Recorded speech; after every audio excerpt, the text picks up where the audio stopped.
Mas pinalawak pa ng pamahalaan ang paghahatid ng murang bigas sa mga Pilipino.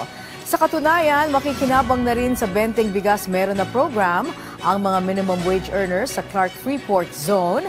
Bukod dito, nagbukas na rin ang bagong kadiwa ng Pangulo Center sa loob ng Clark Special Economic Zone sa Pampanga. Ayon kay Agriculture Secretary Francisco Tiu Laurel Jr., mahalaga ang hakbang na ito para mas masuportahan ang isa sa fastest growing economic hubs ng bansa. Sinabi naman ng Malacanang na bahagi pa rin ito ng hangarin ng administrasyon ni Pangulong Ferdinand R. Marcos Jr. na mas maiparamdam ang tunay na diwa ng Pasko sa mga manggagawa.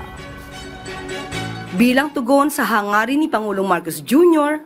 na maiparamdam ang tunay na diwa ng Pasko, isang pamaskong handog para sa mga manggagawa ang isinagawa ng Clark Development Corporation. Sa parehong pagtitipon, formal na isinagawa ang turnover ng Tissue Culture Laboratory sa DA at ang paglunsad ng kadiwa ng Pangulo sa Clark.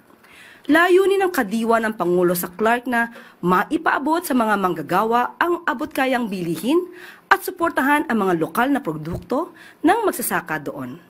Kasabay nito, namahagi rin ang pamahalaan ng bigas na tig 20 pesos kada kilo. Isinama na rin dito ang minimum wage earners bilang beneficiaries ng kadiwa ng Pangulo sa Clark.